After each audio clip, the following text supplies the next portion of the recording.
வார்த்தைக்கு நேராக சிந்தையை திருப்பம். தெரிந்து கொண்ட வேத பகுதி வெளிப்படுத்தின விசேஷம் 22வது அதிகாரம் அதனுடைய 17வது வசனம். ஆவியும் மணவாட்டியும் வாய் என்கிறார்கள், கேட்கிறவனும் வாய் என்பானாக. தாகமாய் இருக்கிறவன் வரக்கடவன், விருப்பம் உள்ளவன் சீப தண்ணீரை இலவசமாய் வாங்கி கொள்ள கடவன். ஒரு அல்லேலூயா சொல்லுங்க. ஆண்டவருடைய வார்த்தை சொல்லுகிறது, தாகமாய் இருக்கிறவள் வரக்கடவன், விருப்பம் உள்ளவன் சீப தண்ணீரை இலவசமாய் வாங்கி கொள்ள கடவன். தாகமாய் இருக்கிறோம். நம்ம எல்லாருமே இந்த பூமியிலே வாழ்கிற எல்லா மனுஷருக்கும் ஏதாவது ஒரு விஷயத்தில் தாகம் என்று சொல்லுவது எதிர்பார்க்கிறது, விரும்புகிறது, ஆசைப்படுகிறது, விருப்பப்படுகிறது. இப்படியாய்ப்பட்ட எதுவானாலும் என் நாமத்தினாலே நான் உங்களுக்கு தருவேன் என்று சொல்லுகிற ஆண்டவர் இந்த வெளிப்படுத்தின விசேஷத்தில் விசேஷமாக தாகமாய் இருக்கிறவர்கள் என்னிடத்தில் வர கடவன், விருப்பம் உள்ளவன் சீப தண்ணீரை இலவசமாய் வாங்கி கொள்ள கடவன். அது என்ன சீப தண்ணீர்? அவர் கொடுக்கிற அபிஷேக சீப தண்ணீர். சகலத்தையும் செய்து முடிக்கிற அந்த இருதயத்திலிருந்து சுரக்கிற அவருடைய அன்பினாலே சுரக்கிற சீப தண்ணீரை இலவசமாய் நம்ம பெற்றுக்கொள்ளலாமா? அல்லேலூயா சொல்லுங்க. எத்தனை பேருக்கு அந்த நம்பிக்கை இருக்கிறது?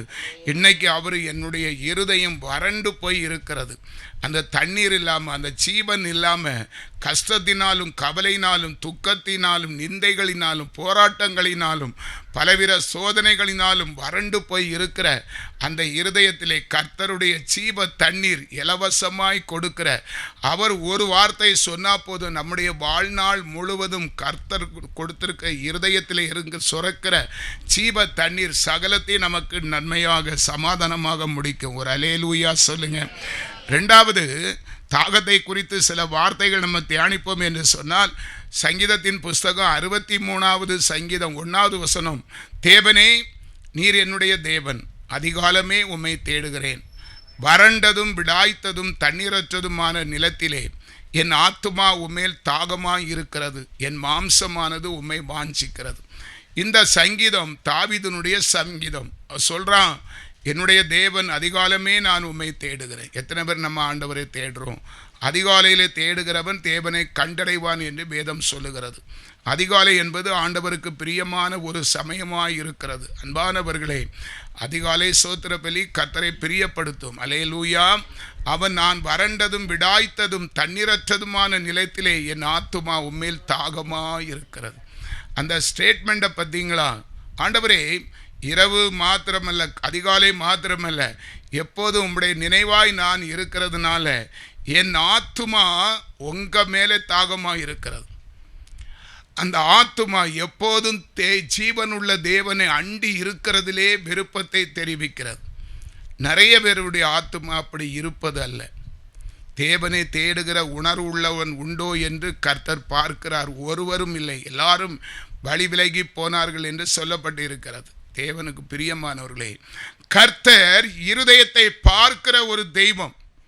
நம்முடைய இருதயமாகிய அது எப்படி துடிக்கிறது, என்ன சிந்திக்கிறது, என்ன நினைக்கிறது என்பதை ஆண்டவர் தெரிந்து வைத்திருக்கிறார்.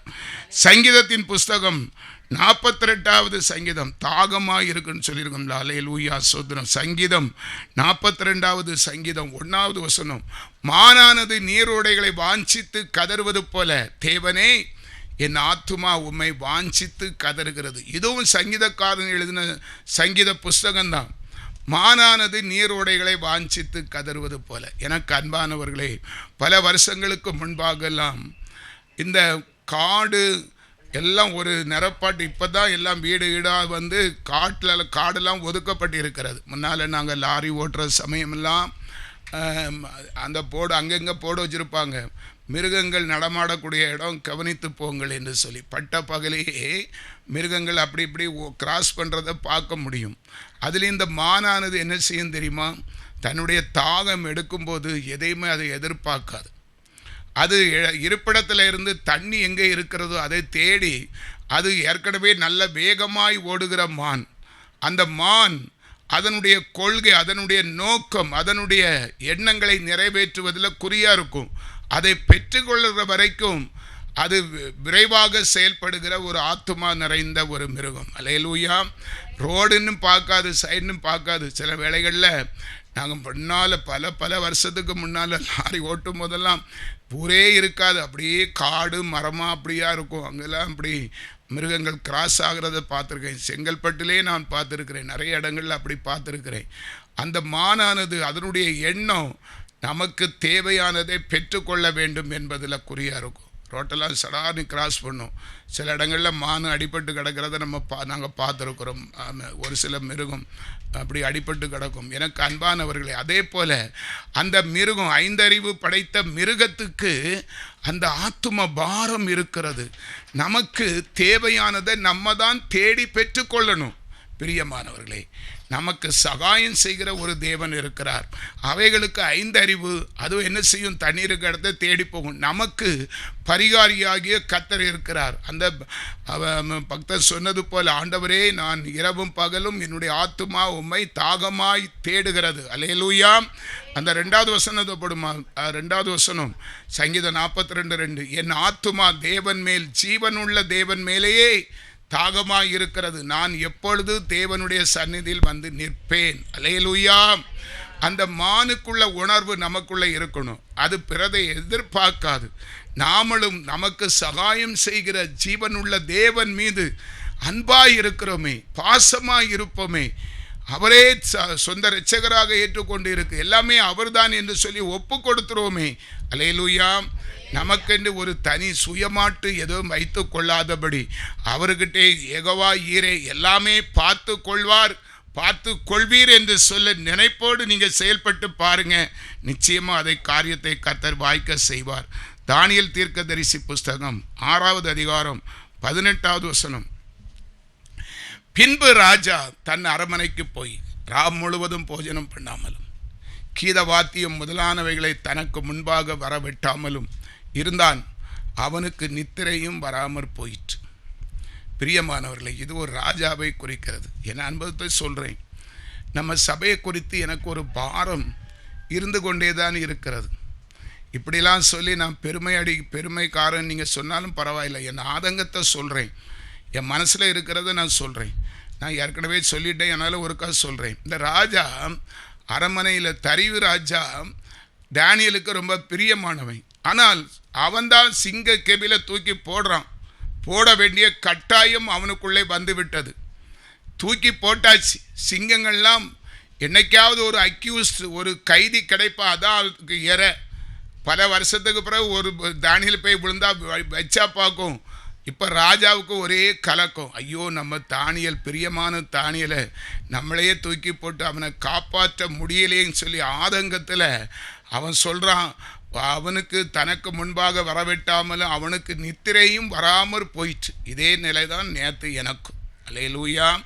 ஒரு குறிப்பிட்ட சகோதரரை நினைச்சி, ஆனால் அவருக்கு அந்த ஃபீலிங்ஸ் இல்லை. அவர் கேஷுவலாக இருக்கிறார், சரியாயிட்டு அப்படின்னு சொல்லி. ஆனால் எனக்கோ தெரியுது, கர்த்தர் சற்று கோபமாக இருக்கிறார், व्यसனமாக இருக்கிறார்.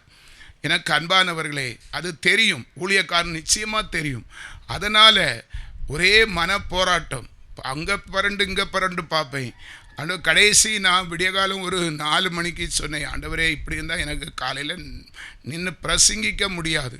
காலையில் நான் முழுதும் கொஞ்சமும் தூங்கலைன்னு சொன்னால் இப்படி அப்படின்னு சொன்ன பிறகு கூட, ஆனால் நல்ல பலன் தந்திருக்கிறார். அல்லேலூயா சொல்லுங்க. பலன் அந்த தரிவு ராஜாவுக்கு இருந்தது போல தான். இன்னொரு வசனம் கூட நான் வாசிக்க விரும்புகிறேன். 1 சாமுவேல் புஸ்தகம் 15வது அதிகாரம் 35வது வசனத்தில், சவுல் மரணமடையும் நாள் மட்டும் சாமுவேல் அப்புறம் அவனை கண்டு பேசவில்லை. இஸ்ரவேலின் மேல் சவுலை ராஜாவாக்கினதற்காக கர்த்தர் மனஸ்தாபப்பட்டதின் நிமித்தம் சாமுவேல் சவுலுக்காக துக்கித்து கொண்டிருந்தான். இது எல்லாருக்கும் இருக்கும்னு நினைக்கிறேன். சாமுவேல் சவுலை அபிஷேகம் பண்ணினான் ராஜாவாக. இப்போ நம்ம இருக்கிறோம், விசுவாசிகளை குறித்து அதை நடத்துகிற மேய்ப்பனுக்கு ஒரு கரிசனை இருந்து கொண்டே இருக்கும். எல்லாத்துக்கும் இருக்கும், நிச்சயமாக இருக்கும். நான் மட்டும் இல்லை, எல்லாத்துக்கும் இருக்கும். யாராவது உங்களுக்கு ஒரு பாதிப்பு, ஒரு கஷ்டம் வந்தால் நிச்சயமாக அதை சகிக்கிறவோ தாங்கவோ அவனுக்கு ஒரு பலன் இருக்காது. அப்படிதான் ஆண்டவர் சவுலை புறமே தள்ளிட்டார். சரி, இனி அவன் சரிப்பட மாட்டான், அவன் நம்ம சமூகத்தில் நிற்க மாட்டான்னு சொன்ன பிறகும் அந்த சாமுவேலுக்கு அது எப்படி ஆண்டவரே, இவ்வளவு நாளும் நான் அவனை அபிஷேகம் பண்ணினேன், நான் தான் அவனை அபிஷேக தைலத்தை கொண்டு நாமத்தை சொல்லி, நானும் இப்படி சில நேரம் நினைப்பேன், இன்னைக்கு லேசாக ஒரு சொல்லி ஒரு சகோதரி வரல, வாரன்னு சொன்னவங்க வரல, அது அவங்களுக்கு ஒரு பெரிய व्यसனமாக ஆயிட்டு போல் இருக்குது. அல்லேலூயா, சோதரம். ஒன்றுமே செய்ய முடியாது. இப்படி துரும்பலைவா தூசலையான்னு சொன்னால் ஒன்றுமே நம்ம ஒன்றும் செய்ய முடியாது. அல்லேலூயா சொல்லுங்க. எனக்கு அன்பானவர்களே, அந்த சாமுவேலுக்காக அவன் துக்கித்து கொண்டிருந்தான் வேதம் சொல்லுகிறது. இதுதான் ஆத்தும பாரம், ஆத்தும பாரம், தாகத்தோடு அந்த ஆத்துமா மீது ஒரு கரிசனை உள்ளவர்களாய் ஒருத்தருக்கு ஒருத்தர் கண்டிப்பாக தேவனிடத்தில் நம்ம எதிர்பார்த்து கதறுவது போல, தேவனே நீர் என்னை ஆசீர்வதியும். நான்லாம் சிறு பிள்ளை போல அழுவேன், உங்கள்கிட்ட இப்படி வீராப்பில் பேசிக்கிட்டேன், அவருக்கு சமூகத்தில் நான் ஒரு குழந்தையாக மாறிடுவேன். எனக்கு ஒரு சின்ன கஷ்டம் கூட வருவதற்கு நான் சம்மதிக்கவே மாட்டேன். சின்ன ஒரு கஷ்டம் கூட, இப்போது கூட நான் ஒரு தெளிவாக தான் இருக்கிறேன். அவர் என்னை அப்படி தாங்குறார் பாருங்க. அப்படி தாங்காமல் என்ன இதுக்கட்டில் டிவி வேற ஓடிட்டுருக்கு, அதை எடுக்க பலன் தந்திருக்கிறார். இதுதான் தேவனுடைய அன்பு. எனக்கு அன்பானவர்களே, அவர் நம்ம அப்பா, அவரிடத்தில் எல்லாமே கேட்டு பெற்றுக்கொள்ளலாம். அதனால் நம்ம இந்த பூலோகத்தில் நமக்குள்ள அந்த ஏற்ற இறக்கம் இல்லாதபடி எந்தவித பிரதிபலனும் எதிர்பார்க்கக்கூடாது. ஊழியக்காரரும் சரி, காசு, இந்த மதிப்பு, பேர், இதெல்லாம் பார்த்தா ஊழியத்தில் நிற்கவே முடியாது. அவனுக்கு எண்ணம் வரக்கூடியவங்களை ஆண்டவர்கிட்ட ஒப்பு கொடுத்து அதை விடுதலையாக்கி சப்போர்ட் பண்ணுறது தான். அந்த அந்த அந்த மோசையை நம்ம பார்த்தோன்னு சொன்னால் திறப்பில் நின்று ஆண்டவர் சொல்லுவார், மோசை இவர்கள் கடின இருதயம் உள்ளவர், நீ கொஞ்சம் மாறிக்க, இவளை அழிச்சிறேன், நான் உன்னை பெரிய ஜாதியாக்கும் அப்படிங்கிறார். அப்படிலாம் முடியாது. அப்படி அழிக்கதாக இருந்தால் என்னை கொல்லும் அப்படின்னு சொல்லி நிற்பான். அப்படி தான் பார்த்துருங்க. எல்லாரும் தயவு செய்து பிரியமானவர்களே, அதனால் நீங்களும் அந்த ஊழியக்காரனுக்காக செபிக்கும் போது நம்ம ஒருவருக்கு ஒருவர் ஆண்டவருடைய பிள்ளைகள் சாதிக்கிறவர்கள், நிச்சயமாய் அரணை முறியடித்து ஜெயத்தை நம்ம பெற்றுக்கொள்ள முடியும். அல்லேலூயா. நம்ம புரிந்து கொள்ளும். நீதிமொழிகள் புஸ்தகம் 25வது அதிகாரம் அதனுடைய 21வது வசனம், உன் சத்துரு பசியாய் இருந்தால் அவனுக்கு புசிக்க ஆகாரம் கொடு, அவன் தாகமாய் இருந்தால் குடிக்க தண்ணீர் கொடு. கர்த்தருடைய தேவ பிள்ளைகளை, யாரிடத்திலும் எந்த ஒரு மன கசப்பும் ஒரு வைராக்கியம் நம்ம வைத்து கொள்ளவே கூடாது. தயவு செய்து பேசுங்க, நேரடியாக பேசிடுங்க. அவங்க அப்படி குற்றப்படுத்தி சொன்னாலும் மனப்பூர்வமாக உங்களை குறித்து அவங்க நபருக்கு தெரியணும், இவர் பேசுறதோடு சரி, அதோட மறந்துடுவார். அப்படி ஒரு மாயவன் உள்ளுக்குள்ளே வச்சு சிரிச்சுக்கிட்டு கொலைப்படக்கூடாது. அந்த பாவத்தை ஒருபோதும் செய்யக்கூடாது. நல்ல பேர் சிரிச்சுக்கிட்டு வா மகளை, அப்படி இப்படியெல்லாம் வைராக்கியம் வச்சு, அது பெரிய தப்பு. அந்த தண்டனையிலிருந்து யாரும் தப்பிக்க முடியாது. ஆண்டவர் சொல்லுகிறார், உன் சத்ருவாய் இருந்தாலும் அவனோ அவளோ பசியாய் இருந்தால் அவனுக்கு புசிக்க ஆகாரம் கொடு, அவன் தாகமாய் இருந்தால் குடிக்க தண்ணீர் கொடு. இதற்கு ஒரு உதாரணம் நம்ம பார்க்க போகிறோம் பிரியமானவர்களே. ஒரு கொடூரமான எதிரியே யாகேல் என்று சொல்லுகிற ஒரு சகோதரி, அவனை கொலை செய்ய அவள் ஆயத்தமாக இருக்கிறார். அவன் தேச துரோகி, இஸ்ரவேலுக்கே ஒரு துரோகியாக இருந்தவனாகும். அந்த பாருங்க, நம்ம வாசிக்க பார்ப்போம். நியாயாதிபதி புஸ்தகம் 4வது அதிகாரம் அதனுடைய 21வது வசனம், பின்பு ஏபேரின் மனைவியாகிய யாகேல் ஒரு கூடார ஆணியை எடுத்து தன் கையிலே சுத்தியை பிடித்து கொண்டு மெல்ல அவன் அண்டையில் வந்து அவன் நெற்றியிலே அந்த ஆணியை அடித்து போட்டாள். அது உருவி போய் தரையிலே புதைந்தது. அப்பொழுது ஆயாசமாய் தூங்கின அவன் செத்து போனான். எனக்கு அன்பானவர்களை, எதிரி வந்திருக்கிறான். எதிரி அவள் அந்த அந்த பெண்ணு கையில் தான் சாகணும்னு, அவனுக்கு யாகேல் கையில் தான் அவன் சாகணும். இது தெய்வ திட்டம். அது இவளுக்கு நல்லா புரியுது. வலிய அவளை தேடி அவளுடைய கூடாரத்துக்கு வருகிறான், எதிராளிக்கு பயந்து. அவன் இஸ்ரவேல் ஜனங்களுக்கு எதிராளி. இப்போ அவனுக்கு உடம்பெல்லாம் சோர்ந்து போரில் யுத்தத்தில் தளர்ந்து ஒழிக்கிறதுக்கு வழி தெரியாமல் யாகேல் கூடாரத்துக்கு வரான். யாகேல் நினச்சிருக்க, ஆண்டவர் தரிசனமாகி சொன்னது அவளுக்கு ஞாபகம் வந்து, இவனை தான் நம்ம கொலை செய்யணும்.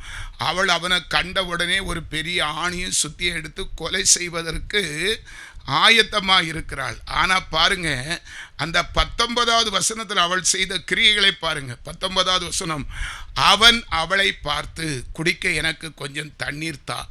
தாகமாய் இருக்கிறேன் என்றான். அவள் பால் துருத்தியை திறந்து அவனுக்கு குடிக்க கொடுத்து திரும்பவும் அவனை மூடினாள். ஒரு அல்லேலூயா சொல்லுங்க. எதிராளி நம்ம கையில் இவனை கொல்லணும். ஒருவேளை அவன் ஒரு ஆண், ஒருவேளை அவன் உஷாராயின்னா இவளை கொன்றுவான். அது அவளுக்கு நல்லா தெரியும். பெண் பலகீனமானவள் தானே. ஆனாலும் அவன் தாகமாக இருக்கிறான். தண்ணி தான் கேட்டான், குடிக்க தண்ணி. உன் எதிராளிக்கு தாகமாக இருந்தால் குடிக்க தண்ணி கொடுன்னு வசனம் சொல்லுகிறது. அப்போ அந்த தேவனுடைய உபதேசத்தை அந்த மகள் எவ்வளவு கருத்தாய் தெரிந்து கொண்டாள். முதலாவது, நான் என்னுடைய கடமை செய்வதற்கு முன்பாக கட்டளைக்கு கீழ்ப்படிவேன். இவன் எதிராளி, இவன் பலகீனமாக இருந்தால் தான் இவனை அடிக்க முடியும், இவன் தலையில் ஆணி அறைய முடியும். ஆனால் தண்ணி கேட்குறான். அவள் என்ன செய்தாள்? கர்த்தருடைய கட்டளைக்கு பயந்து அவள் பால் துருத்தியை திறந்து அவனுக்கு குடிக்க பால் கொடுக்கிறாள். அல்லேலூயா சொல்லுங்க. இதுதான் பாருங்க, எதிராளியும் சிநேகிக்கிற சிநேகம் என்று சொல்லப்பட்டு இருக்கிறது. அதுக்கு பிறகுதான் அவனை ஆணி அடித்து 21வது வசனத்தில் அவனை சாகடிக்கிறதாக வேதம் சொல்லுகிறது. அல்லேலூயா. இன்னொன்று பாருங்க, மத்தேயு சுவிசேஷம் 25வது அதிகாரம் 35வது வசனம். பசியாய் இருந்தேன், எனக்கு போஜனம் கொடுத்தீர்கள். தாகமாய் இருந்தேன், என் தாகத்தை தீர்த்தீர்கள். அந்நியனாய் இருந்தேன், என்னை சேர்த்து கொண்டீர்கள். ஒரு அல்லேலூயா சொல்லுவோமா? இதுக்கு முன்னால் உள்ள வசனம் எல்லாம் ரொம்ப ஆச்சரியமா இருக்கும். ஆண்டவர் 2 மனுஷருடைய இஸ்ரவேல் ஜனங்களை 2 பேரா 2 சைஸா பிரிப்பார். இடது பக்கம் ஒரு ஆளு, வலது பக்கம் ஒரு ஆளு. இடது பக்கம் நிற்கிற ஆளு யாரு? வெள்ளாடு. வலது பக்கம் இருக்கிற ஆடு செம்மறி ஆடு. ஆமா, எல்லாருக்கும் பிடித்தமான ஆடு வெள்ளாடு தான். செம்மறியாடு யாரும் விரும்ப மாட்டாங்க. செம்மறியாட்டு இறைச்சியை யாரும் சாப்பிட மாட்டாங்க. அப்படியா இருக்கும்போது ஆண்டவர் எதை உலகம் வெறுக்கிறதோ அதுக்கு தான் முன்னுரிமை கொடுக்கிறார். வலது பக்கம் இருக்கிறவர்களே என்னுடைய ராஜ்யத்திலே சேருங்கள். இடது பக்கம் இருக்கிறவங்கள்லாம் எது? வெள்ளாடு. நான் ஒரு சின்ன குட்டி கதையை சொல்லியிருப்பேன். அல்லேலூயா. ஆடுகளில் ரொம்ப தந்திரமான ஆடு வெள்ளாடு. அறிவு கூடுதல். பார்த்துருக்கீங்களா? நாங்கள் டிரைவராக இருக்கிறதுனால மனோகரம் பிரதருக்கும் தெரியும். இந்த வெள்ளாடு அப்படியே போனா கான் அடித்தா அது பாட்டுக்கு ஒதுங்கி போகும். அது தெரியும் வண்டி வருது, நம்ம அந்த அப்படி ஒதுங்கி. இந்த செம்மறியாடு இருக்குத, எப்போ சாடுன்னு தெரியாது. அதுக்கு மண்டை கொஞ்சம் குறவு. ஆனால் அதை தான் ஆண்டவர் நேசிக்கிறார். அல்லேலூயா. அழகாக கான் அடித்தா ஒன்றும் கிராஸ் ஆகிட்டா போதும், பொறுத்தால சாடிடும். அடுத்த வண்டி வருதா இதோ ஒன்றும் பார்க்காது, செம்மறியாட்டு கூட சாடிடும். நம்ம கலுங்கடி ரயில்வே ஸ்டேஷனில் ஒரு குறிப்பிட்ட நாள் ஒரு 10-25 ஆடு, செம்மறி ஆடு. அவன் மேய்ப்பம் கொண்டு வந்தான். ட்ரெயின் வந்துட்டு கேட்டை போட்டு ஏசி அவன் அப்படி சேர்த்து வச்சுருந்தான். நான் அந்த பஸ்ஸுக்கு மேலே இருக்கிறேன், பார்த்துட்டே இருக்கிறேன். ஒரு ஆடு மெல்ல நழுவி அதுக்குள்ளே அந்த கேட்டுக்குள்ளே போச்சு. எல்லாம் போந்துட்டு ட்ரெயின் வந்து அடித்து ஒரு 10-25 ஆடு. ஐயோன்னு கால் வர கை வர துடிக்கி கிடந்து ட்ரெயினை அடித்து போட்டுட்டு போயிட்டான். அதில் என்ன கொடுமை என்ன தெரியுமா? ரோட்டில் வரமெல்லாம் ஒன்றா தூக்கிட்டு ஓடுகான். அது எவ்வளவு கொடுமை. அவன் எவ்வளவு கஷ்டப்பட்டு அதை பைசா கொடுத்து வாங்கி வளர்த்து அதில் கிடைக்கிற வருமானத்தை வச்சு தான் குடும்பம் நடத்தணும். சொந்தாயி அப்பா விட்டு பொருள் போல் அது ஏதோ செத்து கிடக்கு, கைகால் மேனு கிடக்கு, தூக்கிட்டு ஓடுறான்னு ஒருத்தன். இவன் துடிக்கிறான், துடிப்பு மேய்ப்பு. ஐயோ எல்லாம் போச்சு. ஐயோ ஐயா அப்படி எடுக்காதீங்க ஐயா, அது என்னுடைய உயிர் ரத்தம் அப்படின்னு சொல்லுவான். எனக்கு அன்பானவர்களே, அப்படியாய்ப்பட்ட ஆட்டை தான் ஆண்டவர் வலது பக்கம் அவருக்கு பிரியமானது. உங்களுக்கு விஷயம் தெரியுமா? இந்த மேய்ப்பர்கள்லாம் என்ன செய்வார்கள் தெரியுமா? மேய்ப்பர்கள் தெரியும். இந்த மேய்ப்பர்கள்லாம் எப்போதும் அவங்களுக்கு கொஞ்சம் ரெஸ்ட்டு வேணுமா இல்லையா? அதனால் தண்ணி குடிக்கணும், ஏதாவது வெளியே போகணுன்னு சொன்னால் மேய்ப்பன் கையில் ஒரு கோல் இருக்கும். அதை அப்படி பூமியில் ஊந்தி வச்சு அதுக்கு மேலே அவன் தலைப்பாவை அதுக்கு மேலே வச்சுருவான். அந்த ஆடு பார்க்கும்போது மேய்ப்பன் நிற்கிறான்ங்கிறதுக்கு அடையாளம். செம்மறி ஆடு பார்க்கும் நம்ம மேய்ப்பன் நிற்கிறான்னு சொல்லி அந்த அந்த அந்த அடையாளத்தை, அந்த கொடி அவன் வச்சுருக்க நாட்டின கம்புலையும் அந்த தலைப்பாலையும் சுற்றி மேயும். இந்த வெள்ளாடு இருக்க போமான்னு பார்த்துக்கிடும் சொல்லி அப்படியே கண்ணை பார்த்துக்கிடும். அவன் அப்புறம் திரும்பினோடனே இது பயிர் கள்ள மேய்ச்சலுக்கு போயிடும். அல்லேலூயா. விளைச்சல் கூடுனது. அப்போ திருட்டு ஆடு, ஒழுக்கம் இல்லாத ஆடு, உண்மை இல்லாத ஆடு, பரிசுத்தம் இல்லாத ஆடு, திருட்டாடு. அதான் ஆண்டவர் வெள்ளாட்டை இடது பக்கம் வச்சார். அல்லேலூயா. அல்ல, இந்த வசனம், பசியாக இருந்தேன் எனக்கு போஜனம் கொடுத்தீர்கள், தாகமாக இருந்தேன் என் தாகத்தை தீர்த்தீர்கள், அந்நியனாக இருந்தேன் என்னை சேர்த்து கொண்டீர்கள். அந்த அந்த சீசர்கள் கேட்பார்கள், ஆண்டவரே நீர் எப்போ பசியாக இருந்தீர் எனக்கு தெரியாதே அப்படின்னு சொல்லி. நான் ஒன்று சொல்கிறேன் பிரியமானவர்களே, பசியாக இருந்து யார் வந்தாலும் சரி, நீங்கள் கண்டிப்பாக அந்த சாப்பாட்டுக்கு கொடுக்கணும். ஒரு சின்ன சம்பவத்தை மட்டும் சொல்கிறேன்.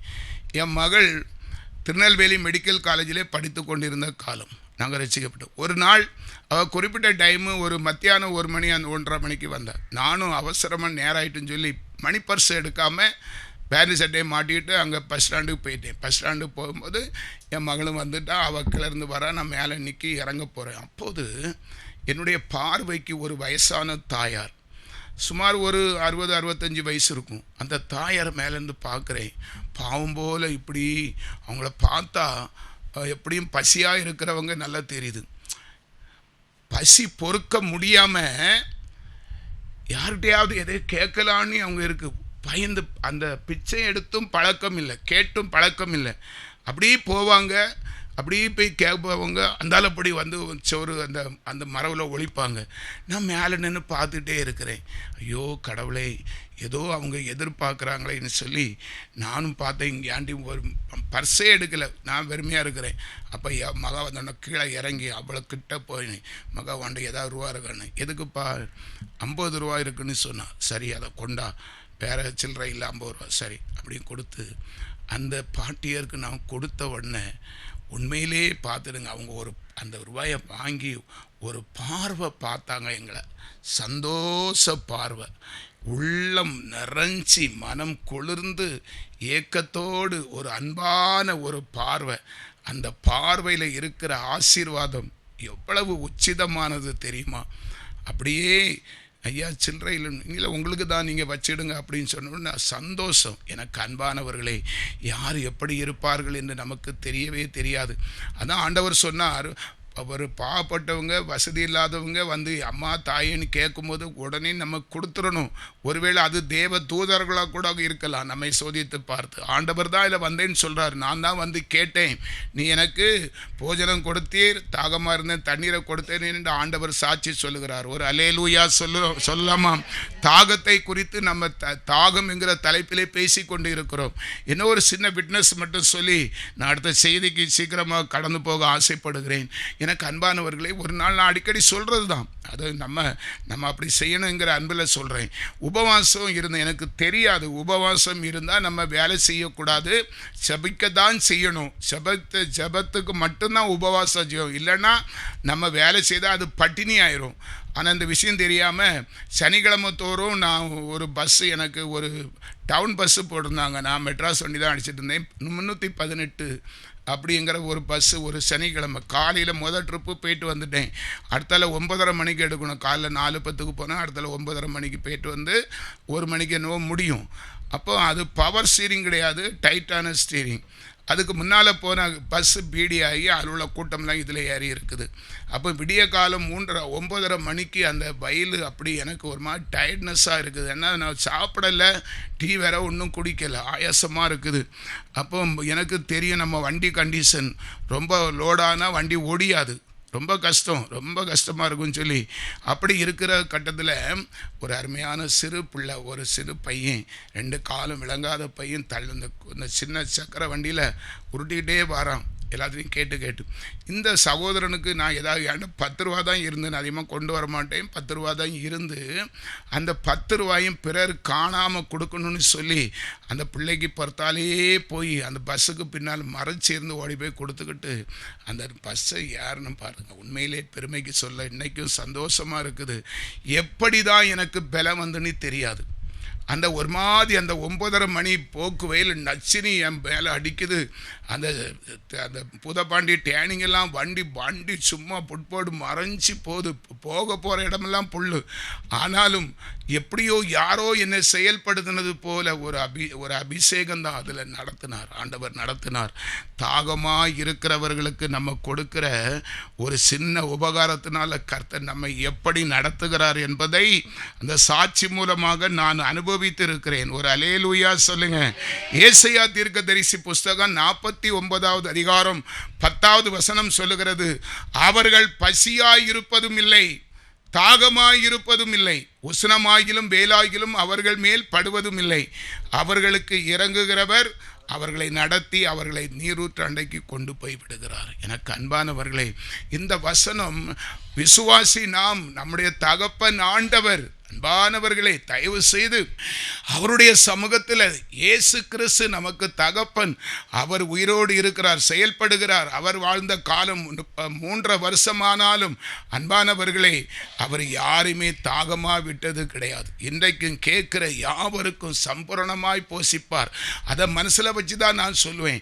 நம்ம வியாதி பிடிச்சிட்டோம், நம்ம ஊழியக்காரனாக இருக்கிறோம், கர்த்தர் தண்டிக்கிறார், கர்த்தர் சோதிப்பார், தண்டனைலாம் கொடுக்க மாட்டார். சோதனைக்கும் தண்டனைக்கும் வித்தியாசம் உண்டு. தயவு செய்து சோதித்து அறிகிறவர், அதை சொல்லுங்க, நம்பலாம். அதனால் நான் அன்னைக்கு வேலைக்கிழமை கூட அதை லேசாக சொன்னேன். யாரும் எந்த பெரிய ஊழியக்காரனும் எந்த பெரிய விசுவாசியும் கர்த்தர் என்னை சோதிக்கிறாரு அப்படியெல்லாம் கடுமையாக தகுதிக்கு மிஞ்சி சோதிக்கவே மாட்டார். சோதனைங்கிறது 1 நாள் 2 நாள் தான் இருக்கும். நமக்கு வேற பிரச்சனை இருந்துகிட்டே இருக்குன்னா நம்ம வேற பிரச்சனையில் இருக்கிறோம் என்பது தான் அர்த்தம். அல்லேலூயா.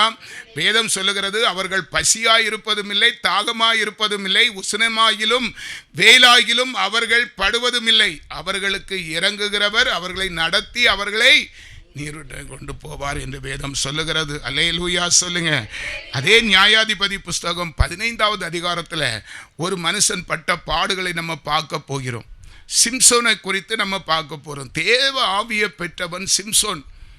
அவனுக்குள்ளே தேவ ஆவியானவர் இறங்கி வருகிறதை அந்த 14வது அதிகாரம் 15வது அதிகாரத்தில் நம்ம அதிகமாய் பார்க்க முடியும். அடிக்கடி அவனை அதிகமாய் தேவ ஆவியானவர் இறங்கி உதவி செய்வார். 14வது அதிகாரத்தில் அவன் ஒரு பால சிங்கத்தை தன்னுடைய கையில், வெறுமையான கையில், அந்த வெறும் கையால் அதன் தாடையை கிழிச்சி கொண்டு போட்டுரும். அவ்வளவு பலம் அவனுக்குள்ளே இருந்தது. இங்கே நம்ம பார்க்கிறோம், சிம்சோனை பிடித்து கட்டுவதற்காக சில சேவர்கள் வருகிறார்கள்.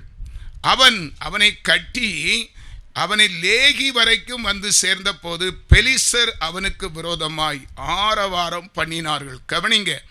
அப்பொழுது கர்த்தருடைய ஆவி அவன் மேல் பலமாய் இறங்கினதினால் அவன் புயங்களில் கட்டியிருந்த கயிறுகள் நெருப்பப்பட்ட நூல் போலாகி அவன் கட்டுகள் அவன் கைகளை விட்டு அறுந்து போயிற்று. அதற்கு முன்னால் அவன் ஒரு சிறு பிள்ளையை போல பல்சியமாகிறான். கட்டிட்டாங்க. கட்டி அவங்க ஒழுங்காக அவனை கொண்டு போயிருந்தா பிரச்சனை இருக்காது. பெலிஸ்தர் அவனுக்கு விரோதமாய் ஆரவாரம் பண்ணின போது தேவ பிள்ளையே நிறைய பேர் அமைதியாக இருப்பாங்க.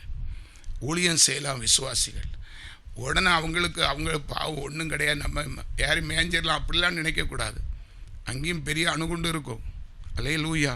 ஏன்னா அவங்க நேசிக்கிறது ஆண்டவராகும்.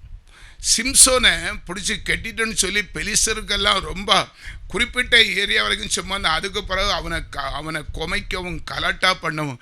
இவ்வளவு தானே பத்தியா, உன்னைய மடக்கிட்டோம் பத்தியா, உன்னைய பிசாசு பிடிச்சிட்டு பத்தியா, உன்னைய கட்டிட்டோம் பத்தியா, இப்படியெல்லாம் சொன்னதுனால தான் கர்த்தருடைய ஆவி அவன் மேலே இறங்குவார்.